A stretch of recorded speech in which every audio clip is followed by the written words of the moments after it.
भागवत गीता अध्याय 2 पार्ट 1 अर्जुन के शोक का कारण।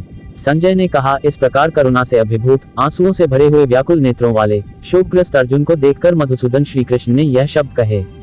श्री भगवान ने कहा, हे अर्जुन, इस विपरीत स्थिति पर तेरे मन में यह अज्ञान कैसे उत्पन्न हुआ?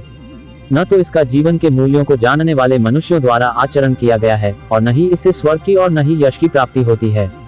इसलिए हे अर्जुन, तू नपुंसकता को प्राप्त मत हो, यह तुझे शोभा नहीं देता है। हे शत्रुओं के दमन करता, हृदय की तुच्छ दुर्बलता को त्याग कर युद्ध के लिए खड़ा हो। अर्जुन ने कहा, हे मधुसूदन, हे शत्रुहंता, मैं युद्ध भूमि में किस प्रकार भीष्म पितामह और द्रोणाचार्य जैसे पूजनीय व्यक्तियों पर बाण कैसे चलाऊंगा?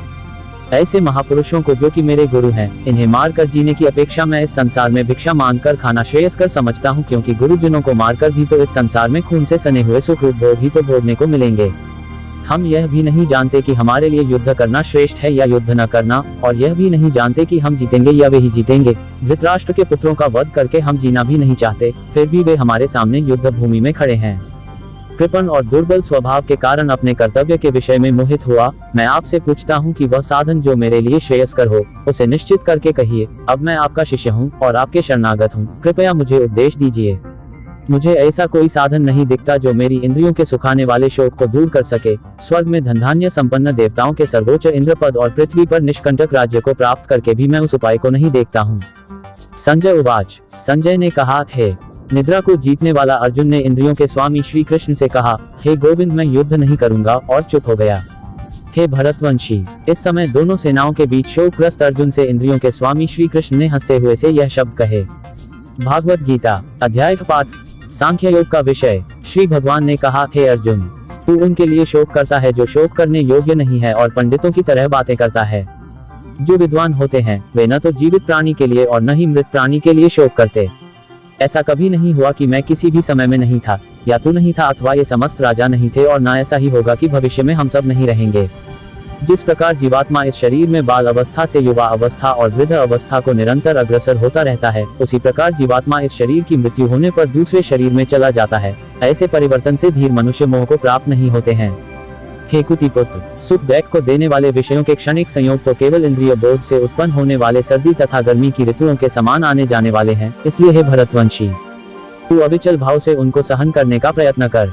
हे पुरुष श्रेष्ठ, जो मनुष्य दैक तथा सुख में कभी विचलित नहीं होता है, दोनों परिस्थितियों में समभाव रखता है, ऐसा धीर पुरुष निश्चित रूप से मुक्ति के योग्य होता है। तत्वदर्शियों के द्वारा निष्कर्ष निकाल कर देखा गया है कि वस्तु शरीर का कोई अस्तित्व नहीं होता है और वस्तु आत्मा में कोई परिवर्तन नहीं होता है। जो सभी शरीरों में व्याप्त है, उस आत्मा को ही तू अविनाशी समझ, इसको नष्ट करने में कोई भी समर्थ नहीं है। इस अविनाशी, अमाप, नित्य स्वरूप आत्मा के ये सब शरीर नष्ट होने वाले हैं। अतः हे भरतवंशी, तू युद्ध कर। भागवत गीता अध्याय 2 कर्मयोग का विषय। हे पृथापुत्र, यह बुद्धि तेरे लिए ज्ञान योग सांख्य योग के विषय में कही गई, और अब तू इसको निष्काम कर्म योग के विषय में सुन। जिससे तू इस बुद्धि से कर्म करेगा तो तू कर्मों के बंधन से अपने को मुक्त कर सकेगा। इस प्रकार कर्म करने से न तो कोई हानि होती है और न ही फल रूप दोष लगता है, अपितु इस निष्काम कर्म योग की थोड़ी सी भी प्रगति जन्म मृत्यु के महान भय से रक्षा करती है।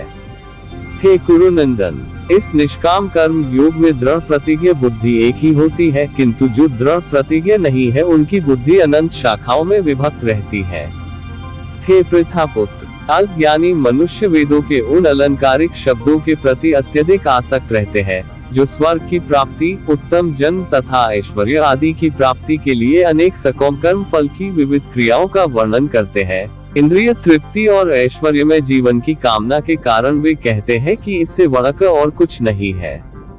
जो मनुष्य इंद्रियों के भोग तथा भौतिक ऐश्वर्य के प्रति आसक्त होने से अई वस्तुओं से मोहग्रस्त हो जाते हैं, उन मनुष्यों में भगवान के प्रति दृढ़ संकल्पित बुद्धि नहीं होती है। हे अर्जुन, वेदों में मुख्य रूप से प्रकृति के तीनों गुणों का वर्णन हुआ है, इसलिए तू इन तीनों गुणों से ऊपर उठ, हर्ष शोक आदि द्वंद्वों से रहित तथा सुरक्षा की सारी चिंताओं से मुक्त आत्म परायण बन। अध्याय 2 कर्मयोग का विषय। सभी तरफ से परिपूर्ण जलाशय के प्राप्त हो जाने पर छोटे जलाशय के प्रति मनुष्य का जितना प्रयोजन रहता है, ब्रह्म को तत्व से जानने वाले ब्राह्मण का समस्त वेदों से उतना ही प्रयोजन रह जाता है। तेरा कर्म करने में ही अधिकार है, उसके फलों में अधिकार नहीं है। इसलिए तू न तो अपने आप को कर्मों के फलों का कारण समझ और कर्म न करने में तेरी आसक्ति भी न हो। हे धनंजय, तू सफलता तथा विफलता में आसक्ति को त्याग कर समभाव में स्थित हुआ अपना कर्तव्य समझकर कर्म कर, यही समता ही समत्व बुद्धि योग कहलाती है। हे धनंजय, इस समत्व बुद्धि योग के द्वारा समस्त निंदनीय कर्म से दूर रहकर उसी भाव से यही चेतना परमात्मा की शरण ग्रहण कर सकाम कर्म के फलों को चाहने वाले मनुष्य अत्यंत कंजूस होते हैं। समत्व बुद्धि योग के द्वारा मनुष्य इसी जीवन में अपने आप को पुण्य और पाप कर्मों से मुक्त कर लेता है। अतः तू इसी योग में लग जा, क्योंकि इसी योग के द्वारा ही सभी कार्य कुशलता पूर्वक पूर्ण होते हैं। इस समत्व बुद्धि योग से ऋषि मुनि तथा भक्त सकाम कर्मों से उत्पन्न होने वाले फलों को त्याग कर जन्म मृत्यु के बंधन से मुक्त होकर परम पद को प्राप्त हो जाते हैं। जिस समय में तेरी बुद्धि मोह रूपी दलदल को भली भांति पार कर जाएगी, उस समय तू सुने हुए और सुनने योग्य सभी भोगों से विरक्ति को प्राप्त हो जाएगा। वैदिक ज्ञान के वचनों को सुनने से विचलित हुई तेरी बुद्धि जब एकनिष्ठ और स्थिर हो जाएगी, तब तू आत्म साक्षात्कार करके उस दिव्य चेतना रूप परमात्मा को प्राप्त हो जाएगा।